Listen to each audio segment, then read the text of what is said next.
लाडक्या बहिणींना मोठा धक्का, साडी योजना बंद. लाडकी बहीण योजना ही होणार बंद. कशा आहे सगळे? उन्हाळा पावसाळा कसा चाललाय? शेतातली कामं, नोकरी धंदा सगळं कसं जोरात आहे ना? असायलाच पाहिजे. पण मंडळी, कालपासून आपल्या महाराष्ट्राच्या हवेत एक धूर निघायला लागलाय.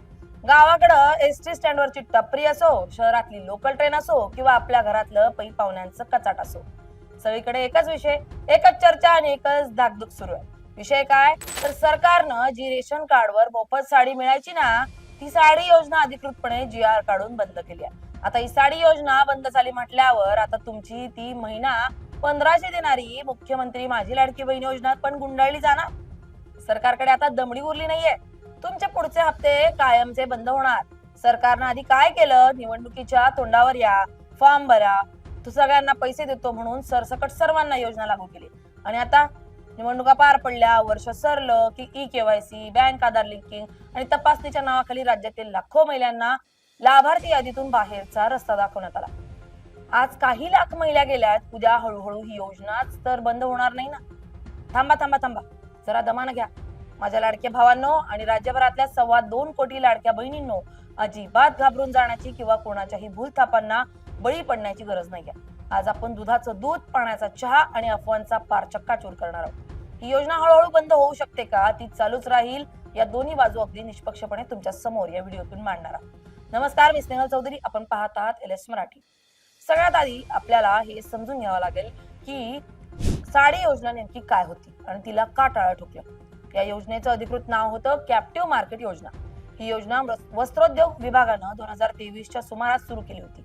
राज्यातील अंत्योदय अन्न योजना म्हणजेच जे अत्यंत गरीब रेशन कार्ड धारक कुटुंब आहेत, अशा कुटुंबांना वर्षातून एकदा दिवाळीला एक साडी मोफत दिली जायची. आता वस्त्रोद्योग खात्यानं जो अधिकृत GR काढलाय त्यात त्यांनी स्पष्ट लिहिलंय की सध्या राज्यावरील वाढता आर्थिक भार, इतर विविध मोठ्या सामाजिक कल्याणकारी योजनांचा खर्च आणि शासनाची वाढलेली पैशाची चणचण यामुळे ही मोफत साडी वितरण योजना पूर्णपणे बंद करण्यात येते. साडी तर बंद झालीच, पण आता लाडकी बहीण योजनेच्या लाभार्थ्यांवर पण तीच वेळ यायला लागली. सुरुवातीला सरकारनं फॉर्म भरताना उत्पन्नाचा दाखला, आदिवासी प्रमाणपत्र या सगळ्या अटी शिथिल केल्या होत्या. घराघरातून गावातून लाखो फॉर्म भरून घेतले गेले. पण आता वर्ष उलटल्यानंतर सरकारनं स्क्रुटिनी म्हणजेच कडक तपासणी सुरू केली.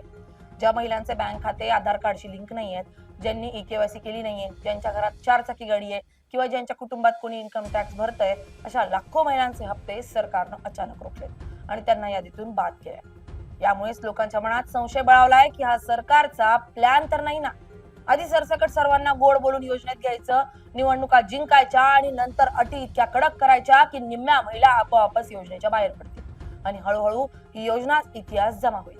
आपण या नाण्याच्या दोन्ही बाजू व्यवस्थित समजून घेऊयात. पहिली बाजू म्हणजे जी सांगते की योजना खरोखरच धोक्यात येऊ शकते आणि हळूहळू बंद होऊ शकते. त्याचे 3 पक्के आणि कायदेशीर मुद्दे समजून घ्या. मोफत साडी योजनेचं एकूण वार्षिक बजेट किती होतं माहितीये का? 25 ते 50 कोटींच्या घरात हा सगळा कारभार असायचा. या उलट मुख्यमंत्री माझी लाडकी बहीण योजनेचं वार्षिक बजेट तब्बल 46,000 कोटी रुपयांपेक्षा जास्त आहे. वर्षाला 46,000 कोटी रुपये थेट जनतेच्या खात्यात टाकणं म्हणजे चेष्टा नाहीये. राज्याच्या तिजोरीवर आधीच प्रचंड कर्ज आहे. सरकारकडे इतर विकास कामांना, रस्ते, पूल, शाळा, हॉस्पिटल बांधायला पैसे उरत नाहीयेत. त्यामुळे पैशाच्या या चणचणीमुळे सरकारला कधी ना कधी या योजनेला लगाम घालावंच लागेल, असं अर्थतज्ञांचं म्हणणं आहे. जसं आपण चहा गाळणीनं काढून घेतो, तसं सरकार आता लाभार्थ्यांचं फिल्ट्रेशन सुरू करतंय. सुरुवातीला अटी सैल होत्या, आता त्या दिवसेंदिवस कडक होतात.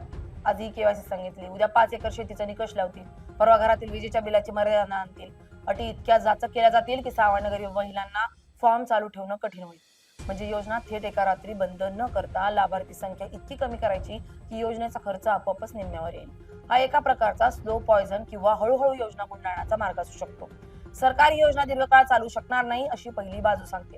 नाण्याला जशी एक बाजू असते तशी दुसरी बाजू पण असते. सरकारचं अधिकृत स्पष्टीकरण असं आहे की आम्ही योजना बंद करत नाहीये, ती अधिक मजबूत करतोय.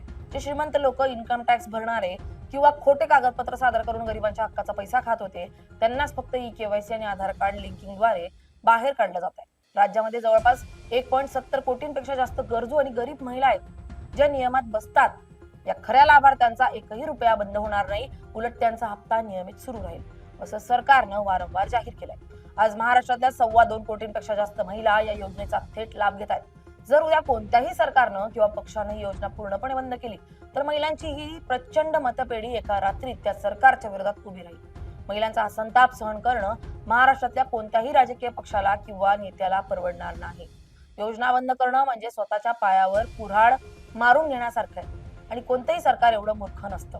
त्यामुळे ही योजना सुरू ठेवणं सरकारची मजबुरी आहे. जोपर्यंत मुख्यमंत्री किंवा मुख्य सचिवांच्या सहीचा लाडकी बहीण योजना बंद करण्याचा अधिकृत GR येत नाही तोपर्यंत डोक्याला अजिबात ताप करून घ्यायचा नाही. माझ्या आया बहिणींनो, तुमच्या बँक खाता देणारा प्रत्येक रुपया हा तुमचा हक्क आहे. कोणत्याही अफवेला बळी पडू नका. जर तुमचा हप्ता बंद झाला असेल किंवा थांबला असेल तर लगेच अंगणवाडी सेविकेकडे किंवा सेतू केंद्रात जाऊन तुमची KYC आणि आधार लिंक तपासून घ्या. विनाकारण घाबरून जाऊ नका.